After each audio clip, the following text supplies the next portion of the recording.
الحمد لله وكفى وسلام على عباده الذين اصطفى وبعد فأعوذ بالله من الشيطان الرجيم بسم الله الرحمن الرحيم إن الله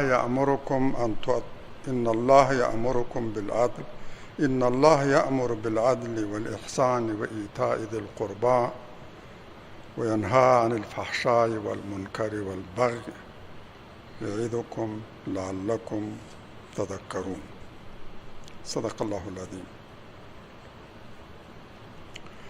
اللہ تعالیٰ فرمائے یقیناً چې الله د عدل احسان او خپلوانو ته دی ورکړي امر تاسو ته کوي، په همدې باندې امر کوي او له فحشا منکراتو او بغاوت ممانعت کوي.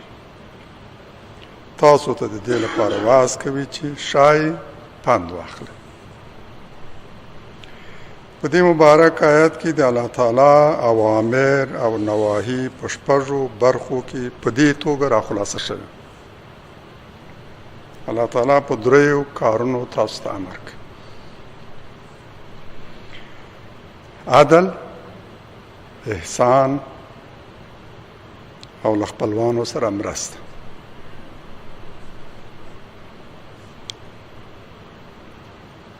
دا درې لارښوونې دومره جامع دي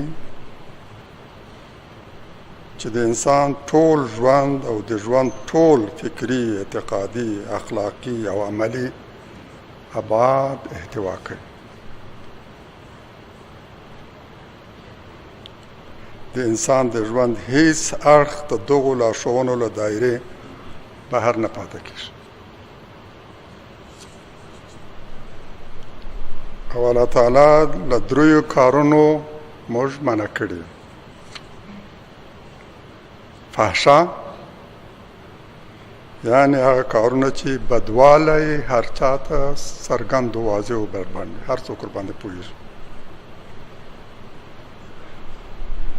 هر څوک یې بد ګڼي او پر عمل کوونکي سربیره نورو ته هم د هغه بدې اغېزې سرایت کوي.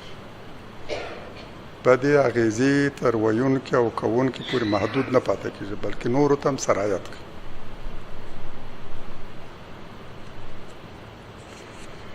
دوهم منکر، یعنی هغه بد او کرکجن کار چې د انسان سالم فطرت ترې کرکه لري.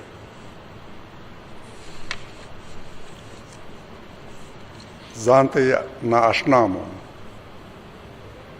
د غله انساني فطرت سره اړخ نه لګوي. دریم بغاوت، د بل په حقوقو تیری او د خپل رب له اطاعت سرغړاوی. دا درې نواهی هم داسې دي چې د انسان ټول ژوند احتوا کوي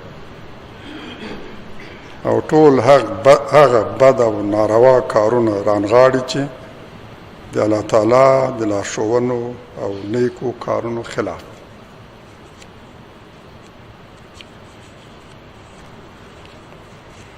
برادران و خواهران عزیز، ما افغانها، کشور ما افغانستان و جهان اسلام در مجموع هم از وحدت و هماهنگی میان قدرت‌های بزرگ و اشغالگران صدمه دیدند. زمانی که اینا با هم متحد بودند، هماهنگ بودند، به توافقات بین خود رسیدند. این زمان هم امت اسلامی در مجموع و افغانستان به گونه خاص از وحدت و هماهنگی اونا هم صدمه دید و هم از اختلافشان صدمه دیده. قربانی رقابت‌هایشان نیز مسلمانان بوده و قربانی هماهنگی‌هایشان نیز. در جریان جنگ سرد میان اتحاد شوروی و ایالات متحده امریکا در رأس دو پکت نظامی بزرگ حریف و رقیب هم. ناتو و وارسا. جهان اسلام میدان رقابت‌های سیاسی، نظامی و اقتصادی مسکو و واشنگتن بود.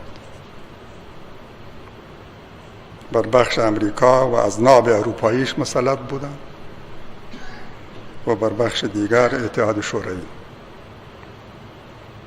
اگر از یک سو مصر، عراق، سوریه، یمن، سودان و در پایان هم افغانستان به اقمار شوروی تبدیل شد، از سوی دیگر سعودی، اردن، ایران، پاکستان و کشورهای خلیج در مجموع به پایگاه‌ها و اقمار امریکا تبدیل شد.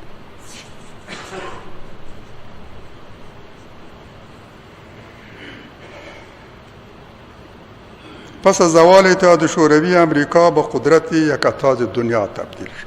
دیگر حریف و رقیب نداشت. نه از لحاظ نظامی رقیب داشت، نه دو همتا و نه هم از لحاظ اقتصادی. یکتاز بود. خواست سیطره سیاسی، اقتصادی و نظامی خود را بر تمامی دنیا تحمیل کند.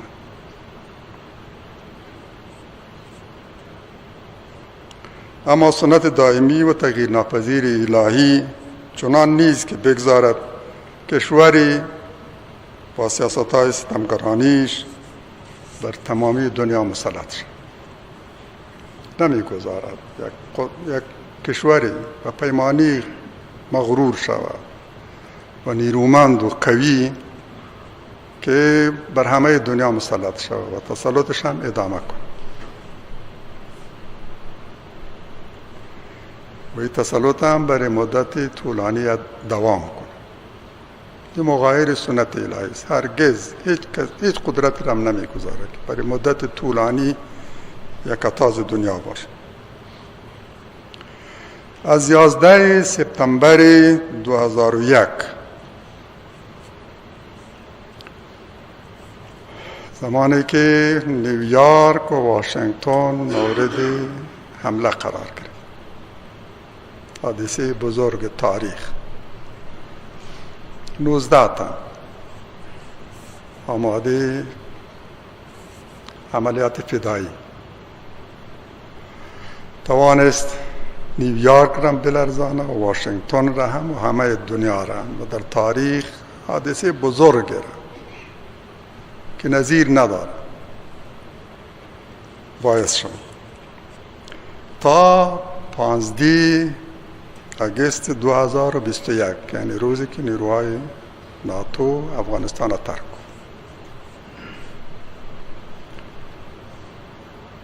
در این مدت حوادث رخ داد که امریکا گراف نزولی خود را پیمود و شکستش در جنگ افغانستان و تمامی جنگایی که بعد از زوال اتحاد شوروی در دنیا و در جهان اسلام آغاز کرد و به خروج شرماورش از افغانستان منتج شد. چین در تمامی عرصه‌ها بر امریکا پیش دستی گرفت. امریکا را عقب گذاشت.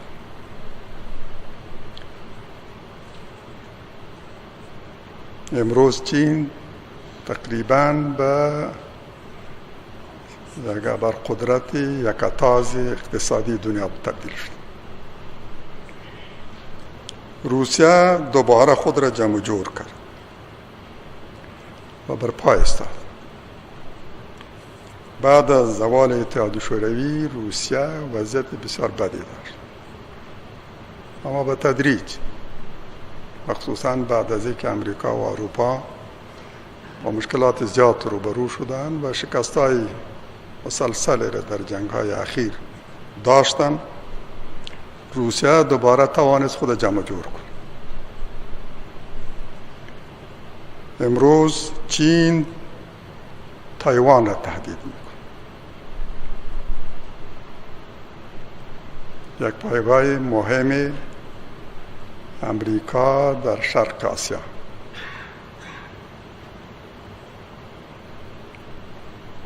و روسیه هم اوکراین را تهدید میکنه.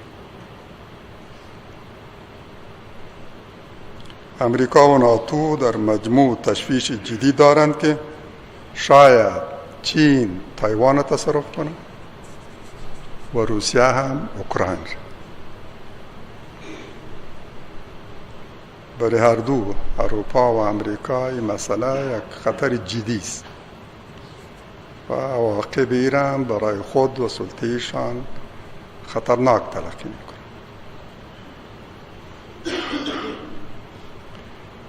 اوکراین ایالت مهم اتحاد شوروی بود، مهمترین ایالت اتحاد شوروی. چین حریم فضایی تایوان را به گونه مکرر نقض میکنه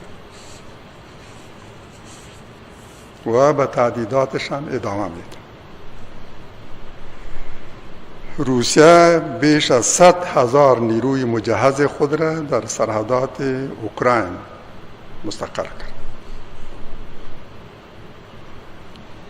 و از امریکا خواهان تضمینات جدی در این رابطه است که تحرکات خود را علیه روسیه در اروپای شرقی باید کم کنه و تضمین بده و مسکو که این را به طور جدی کم میکنه و روسیه را از این ناحیه تهدید نمیکنه. در غیر از این اگر این را تضمین نکنه، مسکو عکس العمل جدی نظامی نشان خواهد داد. این موضوع رسمی و معلن مسکو است و پیمانی که انسان احساس میکنه خطر آغاز یک جنگ وجود دارد بین اروپا و روسیه در رابطه با قضیه اوکراین. همزمان با این شاهد منازعه جدی امریکا با روسیه درباره فروش راکت‌های دفاعی هوایی S-400 هستیم. قراردادش با ترکیه امضا شد. اروپا و امریکا مخالف قرارداد است.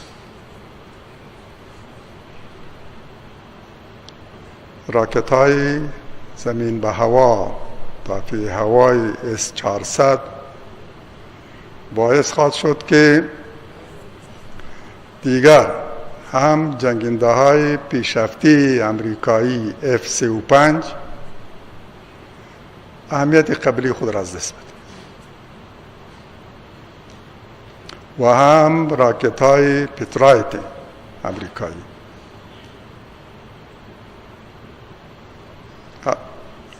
S-400 قادر به خنثی کردن اردوست، قادر به از بین بردن هر دوست، هم طیاره های پیشرفته جنگی امریکا F-16 و هم راکت های پترایت امریکایی. یعنی که دیگر امریکا نمیتونه با F-16 خود کسی را تهدید کنه، کدام کشوری را، و نه با راکت های پترایت خود. در این صورت هم ارزش F-35 امریکا دیگر از میان میره و کسی علاقه نخواهد داشت که را خریداری کنه و هم راکت های پترایتش. این ضربه بزرگ اقتصادی برای امریکا خواهد بود و خیلی از کشورها را بر اتکا بر امریکا هم مستغنی خواهند کرد و از خریداری وسایل و تجهیزات هم خودداری خواهند کرد. ضربه بزرگی به اقتصاد امریکا و با یکی برتری های نظامی امریکا دیگه زیر سوال میره. حالتی برتری نظامی که فعلا امریکا داره این دیگر از بین میره. بازار فروش خود را می 2 ساله از دست میده، با قیمت بسیار گزاف فروخته میشه و امریکا به هر کسی هم نمی فروخت، شرایط خود را می گذاشت. دیگه کسی نه ایره خواهد خرید و نه ایره اسلحه مطمئن برای حفظ فضای خود و امنیت خود خواهد شد.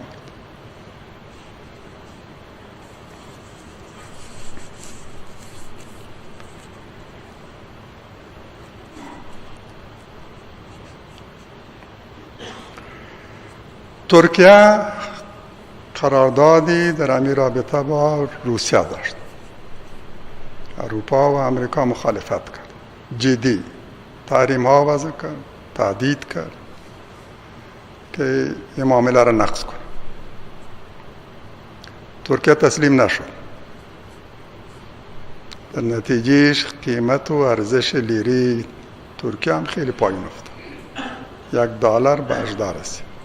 زمان $1 3-4 لیره بود، حال رسیده به 18.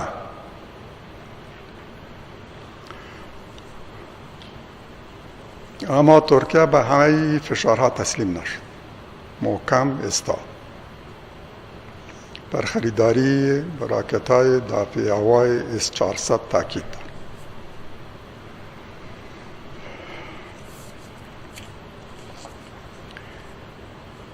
ترکیه این توفیق هم داشت که بتانه وضعیت اقتصادی خود مهار کنه و از کاهش بیشتری ارزش لیره مانع شد. امروز ارزش هر دلار در ترکیه به 10 لیره پایین افتاد و دلیلش هم فقط یک تصمیم مناسب و بجا بود، فقط یک تصمیم مناسب. یکی ارزش بهری یا سود بانکی را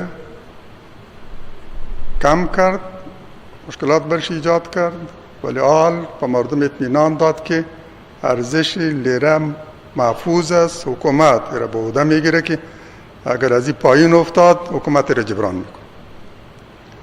دیروز مردم از بانک ها سرمایه خود میکشید، تلاش میکرد که را به دلار تبدیل کنه.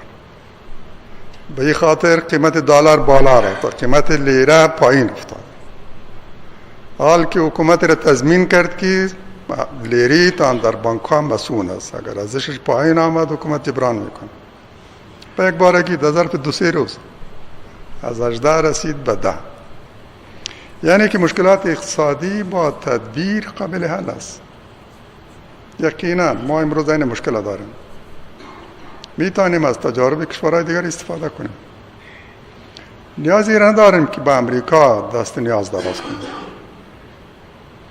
از اونا استرهام کنیم، بر ما رحم کنیم، کمک کنیم، سفارتایتان باز کنیم. به این ضرورت نیست. و این هم نه که از اونا بخوایم مشکل ما را حل کنیم. این مشکل اونا قصدن ایجاد کرده. باید متوجه باشیم که مشکلات را برای ما عمدن و قصدن و طبق یک پلان و منصوبی خبیث شیطانی برای افغان ها ایجاد کرد. میخواین انتقام بکشن، میخواین حکومت وادار کنه به این که خضوع کنه به شرایط و فشارهای امریکا تسلیم شود، به خواستهای اونا تسلیم شود. به این خاطر مشکلات را ایجاد کرد. راههای حل دیگری وجود دارد. کشورهای دیگر هم عین وضعیت داشتن و توانستن با تدبیر و حکمت و همت و شهامت و تسلیم نشدن به دشمن از این مرحله عبور کنن، مشکلات خود حل کنن. ما هم باید این کار کنیم. اگر ایالات متحده امریکا نتواند مشکلاتش را با روسیه و چین حل کنه و در این 3 بخش مهم اوکراین، تایوان و فروش S-400 با عقب نشینی و شکست مواجه کرده که احتمالش زیاد است. یقینا پیامدهای این شکست برای امریکا به پیمانی خطرناک خواهد بود که جبرانش برای امریکا ممکن نیست و حتی محال و ناممکن است. جبرانش محال و ناممکن جلوه میکنه و ممکن است امریکا را به سرنوشت سیاه اتحاد شوروی روبرو کنه.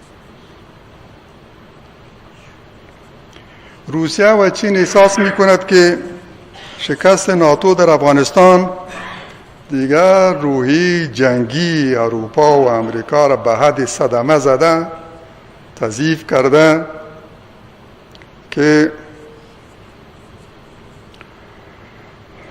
دوباره جرأت نخواهند کرد که در یک جنگ دیگری هم دخیل شوند و کشانده شوند. گویا توان را، جرأت را دیگر هم از امریکا سلب کرده و هم از اروپا. علالاقل در آینده قریب امریکا از خودداری کرد که وارد یک جنگ دیگر شد. همین شکست تا مدت طولانی برش کافی است. شکست در افغانستان، شکست شرم‌آور.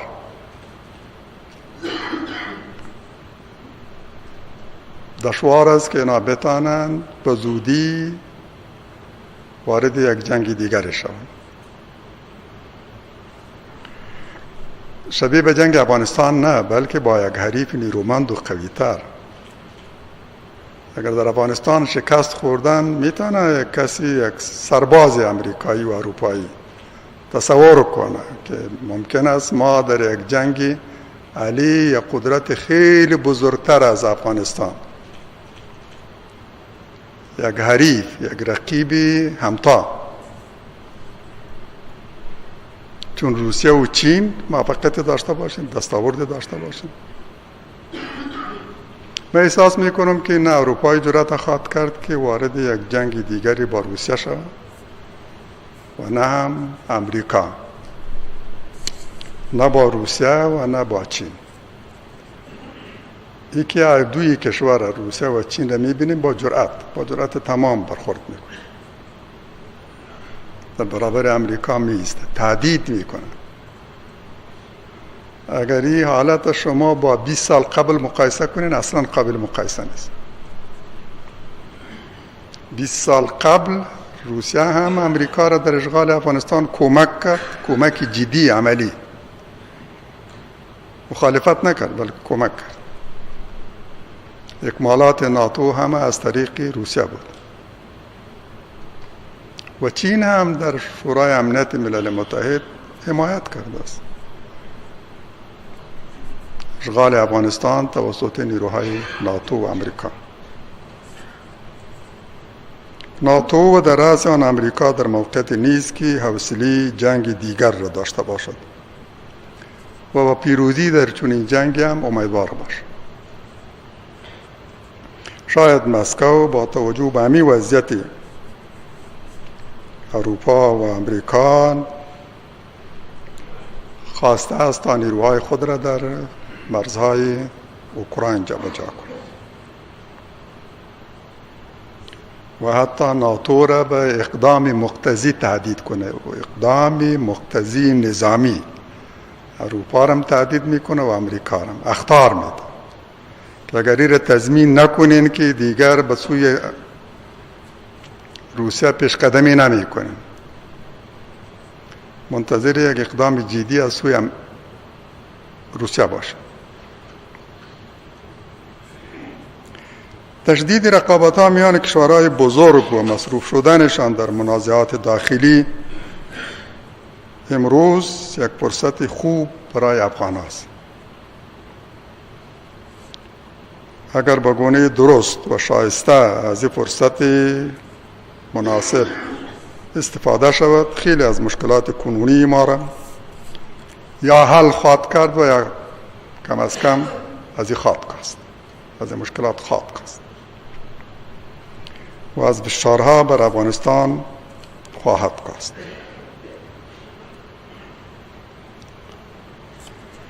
امیدواریم بتوانیم از این فرصت استفاده خوب داشته باشیم. دیگر اینا علیه ما متحد نیستن. همدیگر خود علیه ما کمک نمی کنند، در برابر همدیگر قرار گرفتن. یک فرصت است برای افغان‌ها هم و برای خیلی کشورهای دیگر هم. کاش این را درک کنیم و بتانیم از این استفاده خوب و مناسب داشته باشیم. برادران و خواهران عزیز، حتما شنیدید که بریتانیا تصمیم گرفته تا کماندوهای فراری افغان را در یک قطعه خاص کماندو تنظیم کنه مربوط به نیروهای امنیتی بریتانیا در داخل بریتانیا. از اینجا انتقال بتن در برجایی که رفتن اینا را با هم جمع کنه و یک قطعه کماندو از افغان‌ها برای خود درست کنه. روشن است که هدف از این کار چیست. برای چی اینا را جمع میکنن و از یک قطعه کماندو درست میکنن؟ این نه برای بریتانیا است، نه برای کدام کشور دیگر در آسیا و افریقا است. بدون شک را برای افغانستان تنظیم میکنه. اینا اهدافی در رابطه با افغانستان دارن و به جنگجوهای اجیر ضرورت دارن، به کماندوهای با تجربه اجیر ضرورت دارن. اینا را باید منظم کنن، در هر جایی که بر کشوری که فرار کردن و پناه بردن از اینجا جمع کنن اینا را و در حقیقتی اینا را تنظیم کنن. همزمان با این امریکا را میبینیم که نیروهای امنیتی و سربازای اردو و افسرانشان را از این انتقال میده. یکی از کارهای مهمی که در این روزا بعد از خروج نیروهای امریکایی از افغانستان روی دست گرفته بودن همی بود که نیروهای امنیتی را انتقال بودن. تعداد زیاد اینا را انتقال دادن و امروز مصروف هم به هر کشوری که پناه بردن اینا را جمع میکنن و به امریکا انتقال میدن. روشن است که به خاطر افغانستان انتقال میدن. و راپورایی را که ما دریافت کردیم، کسایی که پناه بردن به کشورهای اروپایی و امریکایی یا جمع شدن در اونجا، اینا میگوین که وقتی یک کسی خود معرفی میکنه ازش پرسیده میشه که کیستی و در افغانستان چی کار میکردی، با مجردی که به او بگویه که من در کماندو بودم و در قطعه خاص بودم و در 01 و 02 قطعات صفری بودم، خیلی با احترام با برخورد میکنه، از دیگرها جدا میکنه، بعدا این را به ترتیب خاصی استقبالم میکنن و به جای خاص انتقال میدن. دیگرها در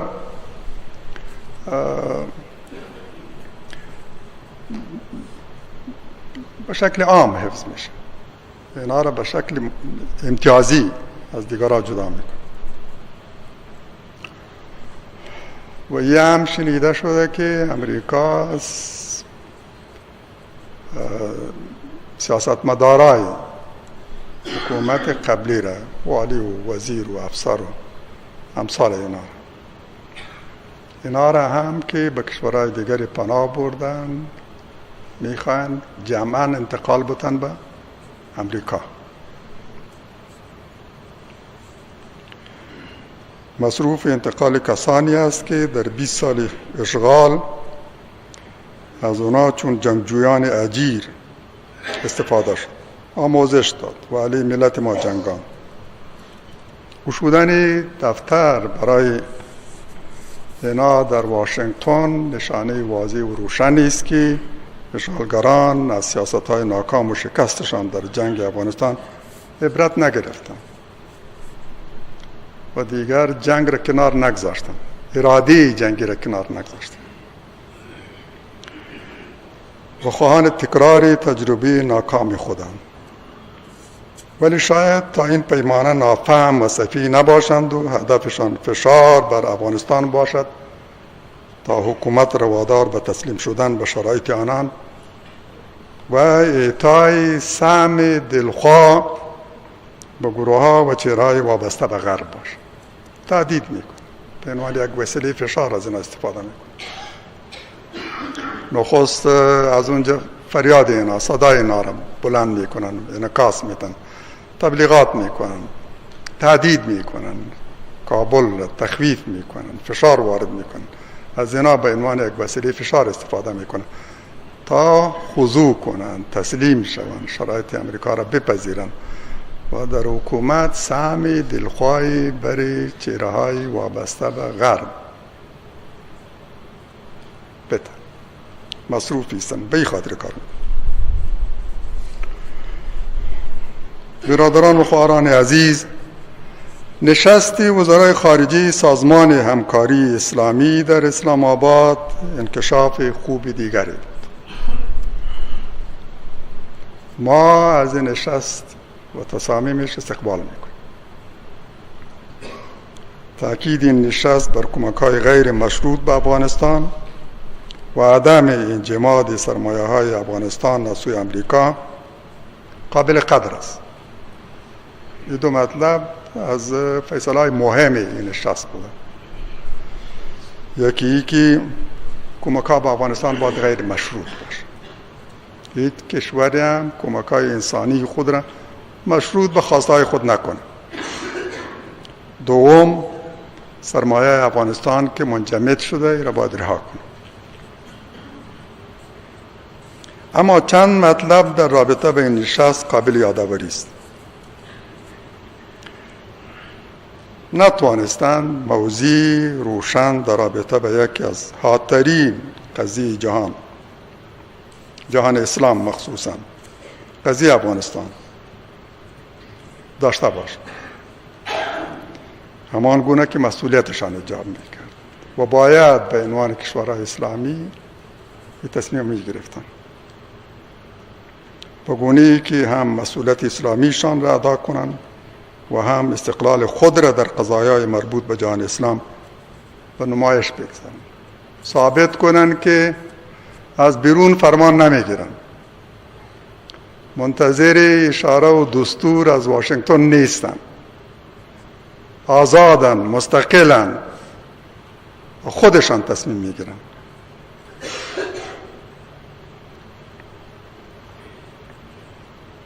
نه منتظر موافقه غرب باشند و نه در پی هماهنگی باشند. یکی امریکا حکومت فعلی افغانستان به رسمیت نمیشناسند، اینا منتظر میمانند تا اونا اول پیش قدم شوند، ابتکار از سوی اونا باشند، راه را برای اینا باز کنه، بعداً اینا بیاین حکومت به رسمیت میشناسند. برخی از کشورهای اسلامی از اشتراک در این نشست نه تنها خودداری ورزیدند بلکه همزمان در کنفرانس شرکت کردند که هند به دلیل رقابتاش با پاکستان و به غرض کاستن اهمیت نشست اسلام آباد در همون تاریخ همزمان با او کنفرانس دایر کرد و 6 کشور آسیای مرکزی را به دهلی دعوت کرد. لازم بود این سازمان حکومت کنونی افغانستان را به رسمیت می‌شناخت و اگر شرایط و پیشنهادات برای بهبود وضعیت در افغانستان و کمک به مردم افغانستان داشتند،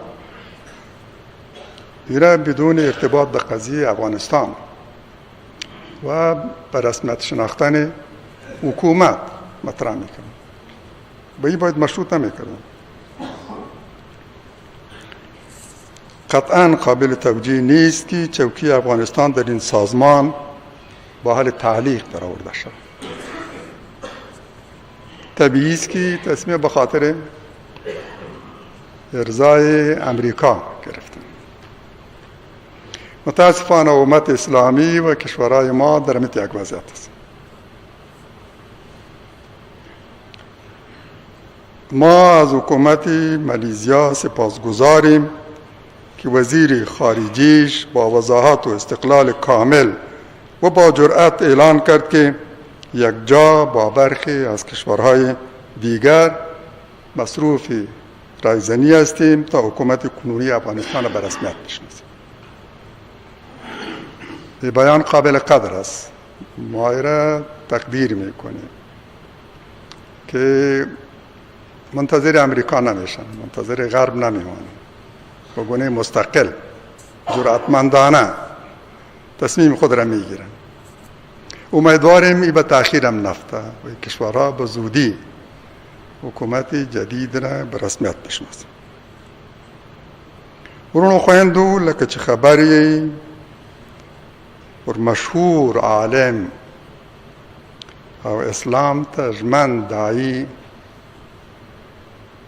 محترم مولوی صاحب عبدالسلام عابد د عبدالرحمن مسجد امام او خطیب یو ځل بیا برید شوی. تر دې مخکې د مخکاني رژیم دوران کې همداسې دغه موټر باندې برید وشو، ارق ته نږدې. الله تعالی دغه حادثې نه روغ رحمت وژغورلو. او دا ځل په همدې اونۍ کې یو ملګری شهید شو، دی او بل ملګری ټپي شول. په داسې حال کې چې شهید ته دعا کوو او د کورنۍ غړو او دوستانو ته تسلیت وړاندې کوو. مجروحینو ته له الله تعالی عاجل او کامل صحت غواړو. پر برید کوونکو لعنت وایو او له الله تعالی ورته د فوري انتقام او شدیدی سزا انتظار او دعا کوو. مطمئن چې الله تعالی حتما انتقام اخلي. ویل کېږي چې عابد صاحب ته د عبدالرحمن مسجد د خطابت او امامت پرېښودو ګواښونه شوي. یا ویډیو هم په رسنیو کې لاس په لاس کېږي. د دغو مکررو ګواښونو له کبله هغه تر برید لږ وړاندې له لمونځ کوونکو سره خدای پاماني وکړه، یعنی چې نور هغه خطابت او امامت د مسجد پرېږدي. احساس یې کړی ده، تهدیدونه ورته شوي دي او ځان یې مجبور ګڼلی ده چې امامت و خطابت پرېږدي. او له همدې کبله راغلی او له لمونځ کوونکو سره یې هم خدای پاماني کړه. خو جاني او وحشي قاتل چې شاید همدې خطابت او امامت پرېښودو په خاطر او دا چې د ځای هغه ونیسي، لومړی دی ګواښلی او بیا یې پرې برید کړی. احتمالا چې حادثه همدغسې پېژندل یې ګران کار هم نه دی. زه باور لرم چې دا قاتل او برید کوونکی لږ دقت سره او اهتمام سره پېژندل کېدی شي. د ده پر استعفا یې اکتفا ونه کړه او په ډېرې بې مروتۍ سره یې پر ده بمي برید وکړ. مولوی صاحب عابد د اشغال په کلونو کې د ارګ خواته د مبارزې کلک سنګر جوړ کړی چې یقینا ډېر ډېر د قدر وړ. مخکې له دې نه چې زه کابل ته راسم د هغه خطبې مې اورېدلې او دعا مې ورته کوله چې الله تعالی د هغه ته اجر ورکړي. د هغه همت ته مې هم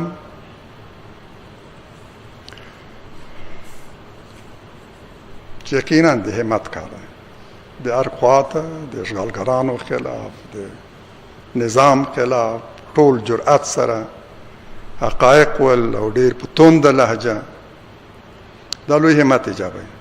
دا هم دا کار کول. په خپلو خطبو او ویناوو سره د اسلام لپاره او د اشغالګرانو او د هغوی د لاسپوڅي دین دشمن حکومت په خلاف دومره ستر کار کړی چې ویلی شو د هرې جمعې خطبې اغیز او نتایج یې که په سنګر کې د پرتو لسګونو مجاهدینو تر ډزو او وسلوالې مبارزې زیات نه و، نو په هېڅ توګه تر هغه نو کم نه و. پیغمبر علیه السلام فرمایي چې د جابر حاکم په وړاندې حق وینا اکبر جهاد دی، تر ټولو ستر جهاد دی. یعنی چې په سنګر کې د پرتو مجاهدینو تر جهاد نه هغه ستر دی.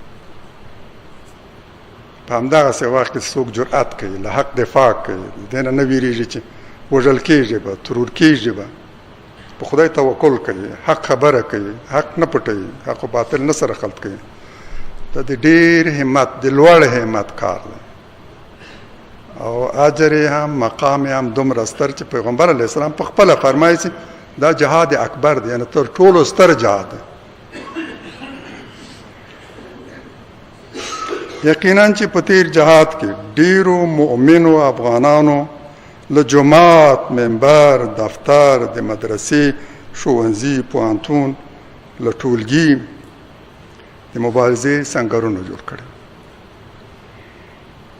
همدا دوی و چې ولسي جهاد او د مجاهدینو ملاتړ ملګرتیا او حمایت ته چمتو کول په خپلو پرتمینو تظاهراتو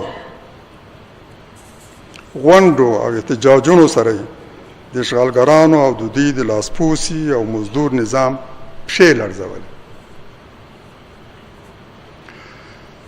زه په دې هم باور لرم چې سره له دې چې هغسې په سنګرونو کې د اوږدې مودې لپاره پاتې شوي دي وسله یې په اوږه د دښمن په خلاف جنګېدلې دي ډېر ستر مقام لري هره لحظه یې هره شیبه یې ډېر لوی مقام لري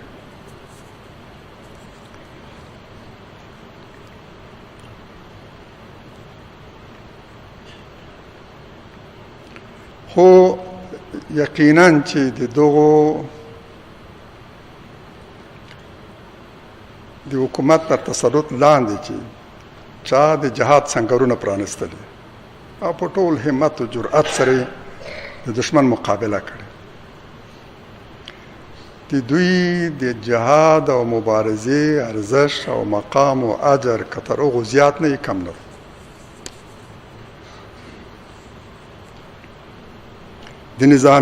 د نظام په امنیتي ځواکونو کې چې چا د اشغالګرانو په خلاف فدایي عملیات کړي او دشمن ته یې درانه تلفات اړولي او دا ډېر لوی کار د ناټو په ماته کې او له افغانستانه وتلو کې زه ویلی شم چې تر ټولو زیات تاثیر د دغه همدغه چې د اشغالګرانو په صفوفو کې فدایي عملیات کړي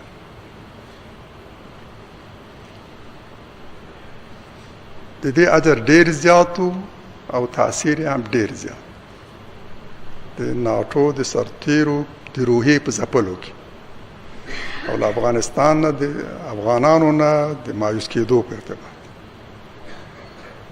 د دوی یو لوی کار دا و چې افغان جنګیالي اجیر جنګیالي استخدام کړي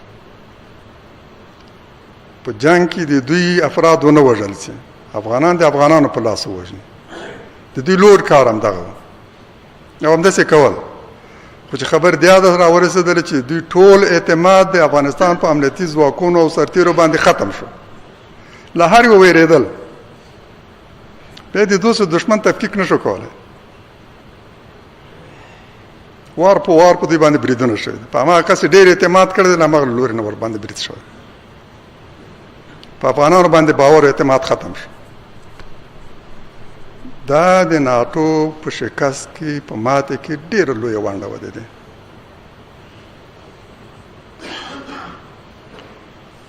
دا ټول د همدغو تبلیغاتو په نتیجه کې دې ته چمتو شوي دي چې لاړ شي فدایي عملیات وکړي د جمعې په ورځ جومات ته تللی ده د امام خطبه یې اورېدلې ده هغه جهاد ته تشویق کړی ده هغه د اشغالګرانو په خلاف وینا کړې ده دغه هغه ته روحیه ورکړې ده په سنګر کې د پراته مجاهد نه غږ اورېدو نه دلیل اورېدو او نه ترې خبر و اما دلته په جومات کې په دفتر کې په سنګر کې دفتر کې چې دغو غازیانو دایانو دغه نه سنګر جوړ کړی د دوی خبرې اورېدلې له همدې نه متاثر کېدل او د همدې له کبله هغوی جهاد ته چمتو شوي قربانۍ ته چمتو شوي فدایي عملیاتو ته چمتو شوي د همدغو د ویناو له اورېدو وروسته یې د فدایي عملیاتو فیصله کړه څومره اشغالګران چې د دغو فدایي سرتیرو په ناڅاپي بریدونو کې وژل شوي لسمه برخه په مخامخ جګړو کې نه دی وژل شوی او دا یو واقعیت لسمه برخه د امریکایي ځواکونو د وژل شو په مخامخ جګړه کې نه دی وژل شوی د دغسې فدایي عملیاتو په ترڅ کې څومره وژل شوي دا یو مسلم حقیقت دی چې د نړۍ هیڅ انقلاب یوازې په نظامي عمل او د جنګیالیو په جنگ سره نه پیل شوی او نه هم بریالی شوی د دنیا هیڅ انقلاب ونه وموند انقلاب له یو مفکورې نه پیل شوی او د فکر خاوند داعی د انقلاب پیل کړی یو حرکت یې پیل کړی یوازې په نظامي عمل او د جنګیالیو په جنگ سره نه کوم انقلاب پیل شوی ده او نه هم بریا ته رسېدلی پیل یې له فکري مبارزې او په بریا کې د هغو ونډه تر ټولو ځلانده او اغېزمنه وه چې د فکري سنګر هوښیار او هدفمند مبارزین مجاهدین د جهاد لپاره چمتو کړي او لسی د مجاهدینو ملاتړ او مرسته ته تیار کړي ناټو هغه مهال افغانستان د وتلو فیصله وکړه او نور په افغانستان کې له پاتې کېدو له مزید پاتې کېدو مایوس شو له افغانانو مایوس شول چې د افغان اردو او امنیتي ځواکونو په لیکو کې د فدایانو شمیر او د دوی فدایي عملیات پراخ او زیات شول او ناټو یې له مهارولو او مخنیوي عاجزه شو او له دې پرته بل بدیل نه موندو ورته پاته نه شو چې خپل ځواکونه له افغانستان وباسي ورونو خویندو باور لرو چې نن د علماو او مجاهدینو په ترور کې هغه کړی لاس لري چې په تیرو 40 کلونو او د اشغال په دوران کې په همدغسې ترورونو کې هغوی لاس درلود د 100 کلونو کې چې تاسو د علماو د ترور خبر اورېدلی ده د خطباو د مخکنیو جهادي شخصیتونو ویلی شو چې په ډیرو دغو ترورونو کې پرون او نن یوې خاصې کړي لاس درلود حکومت باید د دغو پیښو د مخنیوي لپاره جدي تدابیر ونیسي د ترورونو عاملین باید تشخیص شي دا موضوع باید همداسې مبهم پاته نه شي هره ورځ ترور کېږي خو قاتل نه معلومیږي باید تشخیص شي ونیول شي په علني توګه محاکمه او مجازات شي او د مقتولینو د ورثو په وړاندې قصاص شي دا به د دې باعث شي چې ولس مطمئن شي او حکومت باید تر هر څه وړاندې خپل امنیتي ادارې له هغو تصفیه کړي چې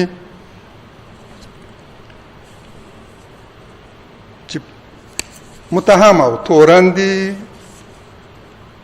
د اسلام ضد جنگ کې او د افغانانو وژلو کې لاسونه یې د افغانانو په وینو سره دي د اشغالګرانو په خدمت کې داسې څوک باید په وسلوالو او امنیتي ځواکونو کې د ننوتو مجال ترلاسه نه کړي د حکومت یو مهم کار دا ده چې داسې کسان باید پرې نږدي چې په امنیتي ځواکونو کې نفوذ وکړي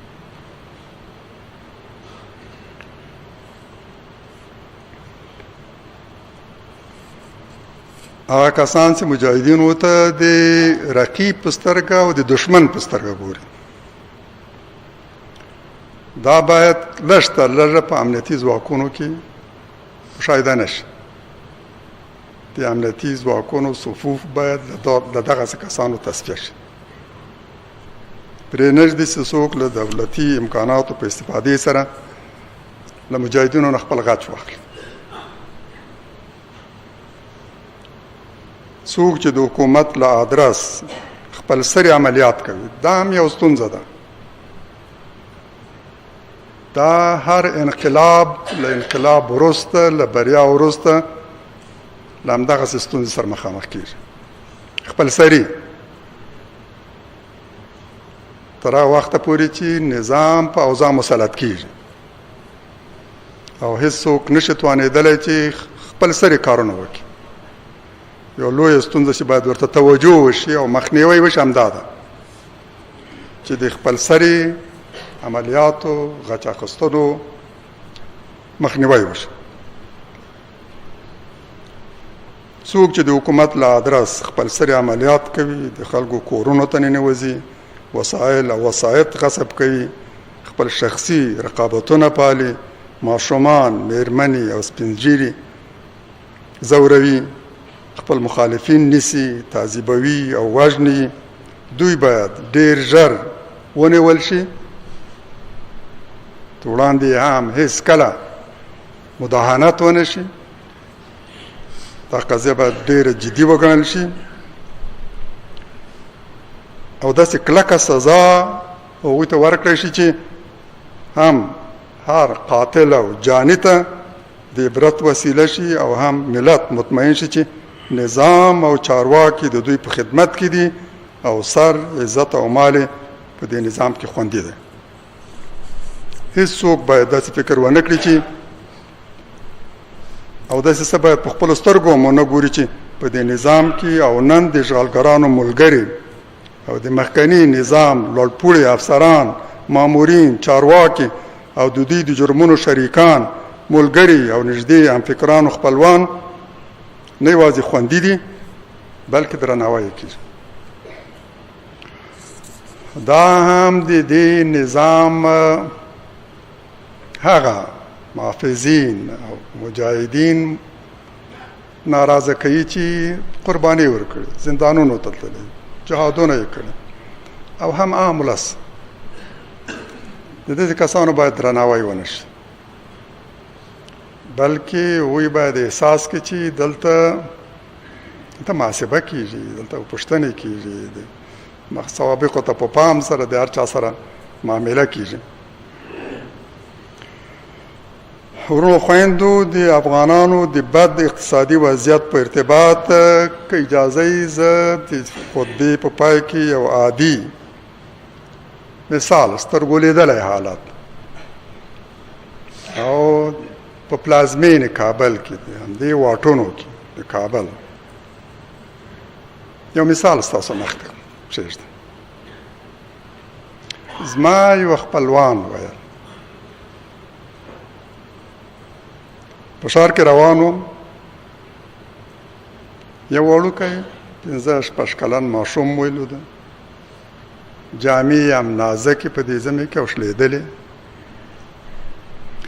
دا سپیلني چې کې دودایي د دې یو زوړ قطعه په لاس کې او ناست دی په یو ګوشه کې او ژاړي. ورغلم، پوښتنه مې ترې وکړه چې زوی ولې ژاړي، څه مشکل دی؟ نو داسې چې غریو نیولی و، خپله خبره هم سمه نشه کوله او په تکلیف سره خپله خبره کوله. راته ویل چې تمامه ورځ مې د سپیلني دودولو له لارې 150 افغانۍ ګټلې او په همدې به مې هره ورځ مړۍ اخیستله، وچه مړۍ، او کور ته مې وړله. په کور کې بل سرپرست او د کار سړی هم نه لرم، مور مې ده، خویندې مې دي. همدومره مړۍ به مې په دې اخیستله چې ګزاره به مې پرې کېدله. او دا مهال یو بل ماشوم چې تر ما ستر و راغی، دا پیسې په زورانه واخیست او اوس له ویره کور ته هم نشم تللی چې مور به مې وهي چې ولې تش لاس راغلی. دا یو مثال دی، یو بیلګه ده. یقینا په ټول افغانستان کې هم دا حالت، دا حالت په موږ باندې اشغالګرانو تپلی. اصلي عامل اشغال دی، عمدن و قصدن په موږ باندې دا بد اقتصادي حالت راوستی.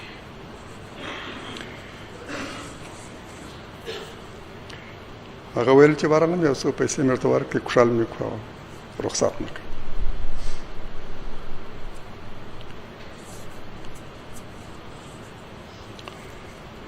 الله تعالی ته دعا کوو چې په افغان مظلوم لس باندې خپل لوی رحمت دغسې ووري لکه تیز باران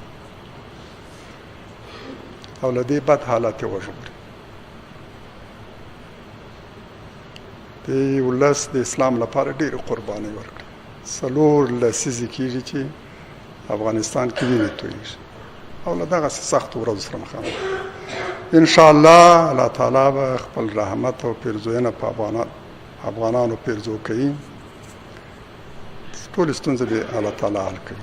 سبحانك اللهم وبحمدك نشهد ان لا اله الا انت نستغفرك ونتوب اليك.